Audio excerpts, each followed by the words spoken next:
Welcome to the Jock podcast on rock108.com. I'm Brian Marshall. Unique situation here because most of the time you're hearing this on the radio. But a podcast, well, I've been involved in podcasting now for, 2-3 years. And before I came back to Rock 108 in 2019, I was actually doing a podcast with a former Rock 108 DJ, friend of mine, and we were just talking about things that eventually got us back into radio. Well, now I'm back in the podcast realm and offered an opportunity to speak with somebody that I didn't think I would have the chance to talk to. My grandma was a big Iowa fan and helped to pass that down to me. It started with the football team, but over the last couple of years, I've really been paying attention to the basketball team. So when I was offered the opportunity to speak with my guest, I said, yeah, this is great. The thing that I'm a little worried about is I'm 41 and my guest is 24 years of age. So where's the common ground? We're going to find out in this Jock to Jock podcast. Number 3 for your Iowa men's basketball team, my co-host, Jordan Bohannon. Welcome. Brian, how's it going? Appreciate you having me on. I'm excited to move forward with this podcast with you. Yeah, so this isn't just a one and done. You and I are going to be working together throughout the season, which was kind of a unique situation. Your friend Josh works with Rock 108 and kind of set this whole thing up. So how long do you and Josh go back? I've known him for pretty much all my life. He played AAU basketball with my brother Matt, and they've been really good friends ever since he played at Iowa. Josh did, and my brother played at UNI, and they still connected to this day. So it's been so much fun to, continue to know Josh. He's a character. I love Josh. He's very down to earth. And he's just a great friend to have in anyone's life. Yeah, we're talking about Josh Oglesby, who did play with you at Iowa, right? He actually didn't. He was his senior year was my senior year in high school. So as much as people want to say I played with him, it's pretty close. Yeah. Did you guys ever play off of what would be considered the college court? Maybe a couple open gyms here or there, but yeah. We golf actually quite a bit. So that's always fun to go on the golf course with him and, share some experiences. Who has the better golf game? Definitely me. Definitely me. It's funny with Josh. He's actually a pretty good golfer, but he squats so far down on his putting that it's almost like he's almost on his hands and knees. It's hilarious. It's something that definitely needs to be seen one of these days on social media. I have to know, being that you have the skill set that you have to be able to shoot that many three-pointers, and we'll get into that here in just a minute, when you do your golf game, are you able to spy the ball a little bit farther, or what's your strength in your golf game because of your skill set? I'm a pretty decent putter, but I'm probably the best off the tee, honestly. I hit the ball pretty far. Actually, my roommate's a golfer at Iowa, so he's helped me, with some days here or there, but I hit the ball pretty far off the tee, but sometimes my approach shots can kind of get wild. That's awesome. Jordan Bohannon joining us here on rock108.com, the Jock to Jock podcast. So let's get it out of the way. 374 was the magic number. You tie the record, right? Against, NC Central just the other day, Tuesday, right? How did that feel for you finally being able to get to that record? Are you able to put it behind you at that point, or what were you feeling shortly after that game? Yeah, I mean, it was tough to go how I did, 1-9 shooting. I missed my first shot in that North Carolina Central game, and then I made the second one. And then I ended up going 0 for 8 from the field after that. And, right. You could definitely say every time I touch the ball there, there's little kids wearing my jersey on the sideline, and they're screaming every time I touch the ball, shoot it, Jordan, break the record. So I guess that kind of got in my head a little bit. I just wanted to get it out of the way, and not say it's obviously an important record because it kind of shows the work I put in these past years ever since I was little. But what better way to break it than on my dad's birthday, and all the time I spent with my dad in the gym and AAU games traveling around the country. It's pretty special for kind of that full circle moment to have that happen that night. And we'll save that for a future episode where we talk a little bit more about your history. With that being said, you got kids watching on the sideline. When you saw your first number 3 jersey, how'd that make you feel? It was surreal. It's something that definitely almost brought tears to my eyes. And It's pretty emotional just even think about it today because I was that kid on the sidelines, Yeah. watching my brothers play, watching, John Diebler play, the record I just broke, Yeah. Watching Steph Curry play against my brother in Detroit Lions Stadium, in the NCAA tournament way back then. And I was always on the sidelines cheering on and hoping to be that kid someday. So to kind of have that same thing come full circle where I'm in this kind of platform to see kids wanting to emulate my game, wanting to shoot long distance threes. It's pretty cool to see and something that, I'm forever grateful because Iowa fan base is one of the best fan base in the entire country for sure. So who was the first text message or first phone call that you took after the game? I had a lot of text messages for sure after the game. Yeah. I'm still trying to navigate through, it's almost 12 hours after the game. I'm still trying to navigate to reply to everyone. But John Diebler actually called me last night after the game, and I missed his call at first because I was doing interviews, and then I went to my phone and saw his name pop up. So I called him back and we chatted for about 10 to 15 minutes, and he just congratulated me and thanked me for myself breaking that record because we came close this last year or so, and he knows how hard I've worked to get to this point. So it's pretty cool to see a guy like that I looked up to call me and congratulate me. Even though he's an Ohio State guy? Yeah, that was one of the things he said. He's like, I really wanted an Ohio State guy to break me and knock me off the top. But I said maybe someday there would be an Ohio State guy, but I honestly think it might be an Iowa guy again that breaks that record. Do you just get into a zone? I mean, is it just, hand me the ball, I want to go at this and just put the dagger to the other team?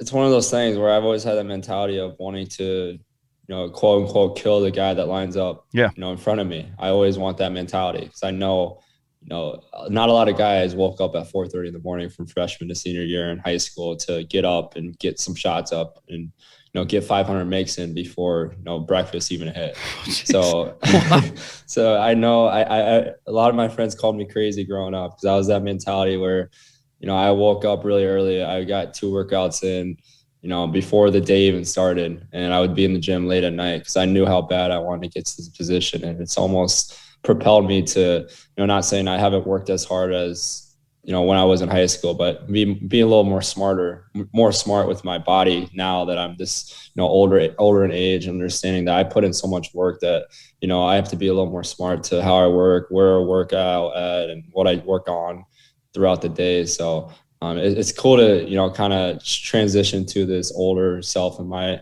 mind and understanding my body and get myself ready for these games. It's pretty special. Jordan Bohannon joining us on rock108.com. The Jock to Jock podcast. So I know that we want to talk about basketball a little bit in this, but I also want to kind of go away from it. So now that 374 is behind you, you've broken the record, the weight's off your shoulders. What's the next focus? Obviously to win games, but what do you got as a goal? Individually wise or team wise? Individualized in this case. Okay, individual wise, I think I can break that NCAA record. People might call me crazy, and but people also call me crazy when I set foot on campus. I knew I could break some records with the assist record and the 3-point record. I ended up breaking the 3-point record in 3 years at Iowa. So I believe if I can get going here, and our team runs better when I'm making threes, and I know that, my teammates know that, my coaches know that, and I'm going to keep shooting them because I know I'm a over 40% 3-point shooter in my career. So anytime I can get an open look for myself, it benefits our team, and I'm going to continue to do that. This is final season at Iowa for you? This is final season, yeah. Final season for you, though. How do you make it fun? How do you live in the moment in this environment, being this is your final season? Just enjoying every day, honestly. As cliche and vague as it sounds. I know. Last year, really, I was fortunate to be playing basketball. I was grateful to be playing basketball. I love playing for Iowa. I love putting on the jersey. But, something about playing in a stadium where there was no fans. My family, I couldn't even hug my mom after games. I would talk to my dad, face to face after games. It was really tough and really emotional for a lot of us. So, now this year hit and I can, fist bump kids on the sideline wearing my jersey. I can high five, Mr. Feller that's cheering his butt off sideline on court side at Iowa. It's been really cool to, transition this last year because I'm I'm loving every single day I get up and realize I have this final year I can put on the Iowa jersey. And I know a lot of people, if they were in the same opportunity, they would want me, or they would do the same thing of coming back for college for one more year. Are there any particular teams that you're like, okay, get me out there. Let's go at it, without pointing out any particular one that you're like, this is another fun game? I've always been a guy that never looks ahead of a schedule. Obviously, Okay. It's always hard not to, look ahead to Iowa State because Iowa State is what it is. I've had a tough rivalry with them, with myself, obviously individual-wise, and we definitely have had their hand in the last couple of years. So we know they're going to come out ready to play. We know that, me stepping foot in Hilton Coliseum this last time is going to be pretty chaotic and hopefully not violent, but it's gonna be fun. I'm excited to get to that game. But I've always been a guy. I always tell my teammates as a leader on this team that we're always 0-0 heading to the next game, no matter what happened before the game, no matter what happened after this game. It's always 0-0, no matter what.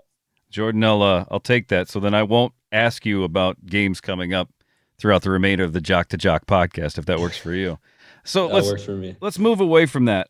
Some of the things that I'm looking forward to talking to you about as we do this together, and I was offered the opportunity because now you can, as a college athlete, have endorsements. And what does that mean to you, not just financially, but what does that mean to you to finally be able to do something like that?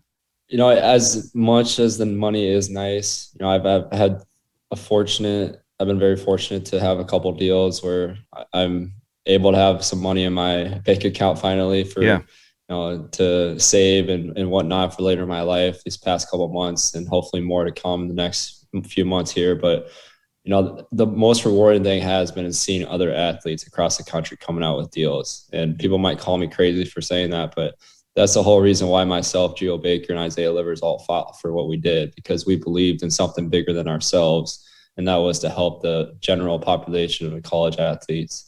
And there's still a lot of more work to be done, but to see, quarterbacks coming out and saying they got these free cars from dealerships and whatnot is really rewarding, because we really fought for other athletes to have that opportunity. It's so cool to see. I can go and I can have an Iowa poster, football, basketball, whatever, on my wall at my house. It's got your face, it's got your likeness on it, but I got it for free. You don't see any cut of that. It's the whole idea of coming into the game. Somebody banks off of that, and it's kind of nice that now that can be you.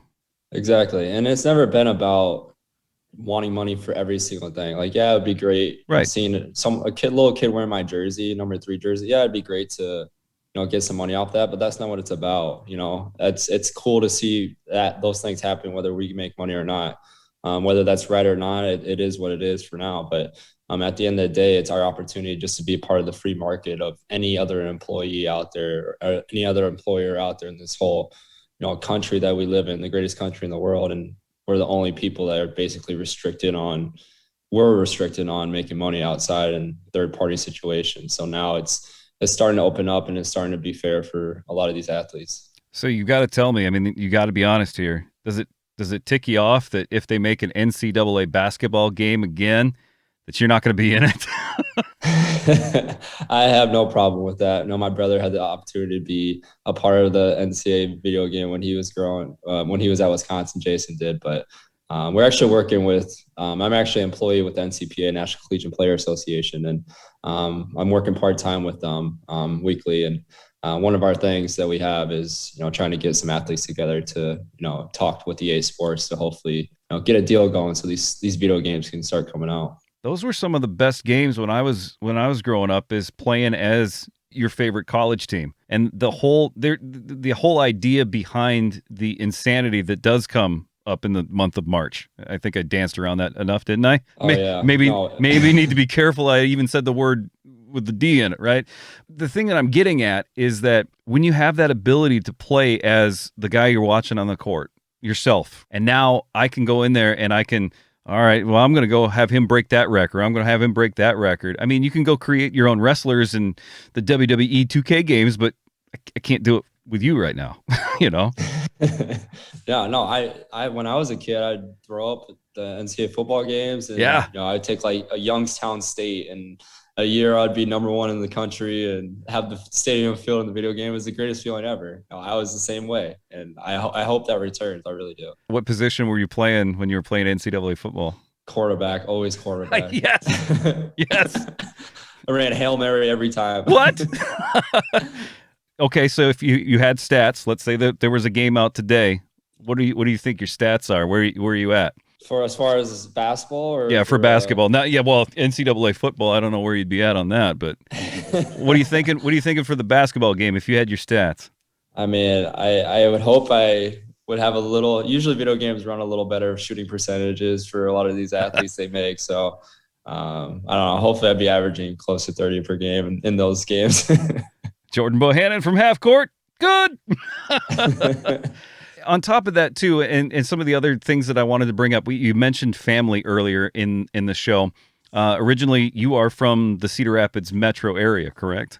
Yeah, I was actually, a lot of people don't know this, but I was actually born in Iowa City with the same hospital all three of my older brothers were, because my mom really wanted all four Bohannon boys to be born in the same hospital. So we were living in Cedar Rapids, Marion at the time, and when my mom went into labor with me, that she drove down to Iowa City to make sure I was born in Mercy, right downtown Iowa City. Jordan, I appreciate you taking this first episode, titled number 374, and taking on the challenge of sitting down and going jock to jock, as it were, a radio jock and jock playing basketball. Anything else you wanted to add on this particular episode, Jordan? I'm just thankful for this opportunity. I think this is going to be fun throughout the season. There's obviously going to be ups and downs throughout this entire year. So I think honestly the best thing for viewers and people that are listening to us is when, there's an off night or when there's, dark times in our season, because it's bound to happen. It's inevitable in anyone's season. So I think that's where, the most, emotional I will get, the more heartfelt things I will say. And I think a lot of people appreciate that. And some of the topics, and when we talked off podcast about this, I said, man, I'm open to anything, because I don't think we have really a structure. It's just a radio DJ and a basketball player sitting down. And I even asked you, I said, you listen to rock music? You go, yeah, no. I said, that's fine. We can figure some common ground there. More of a country guy, but I'm open to a lot of music. I'm not too particular. I'm interested to find out playlists of yourself or your teammates, if you're willing to share, as we get into deeper episodes on this. Oh, for sure. I'm down to share that. Jordan Bohannon, thank you for the time. Appreciate it, Brian.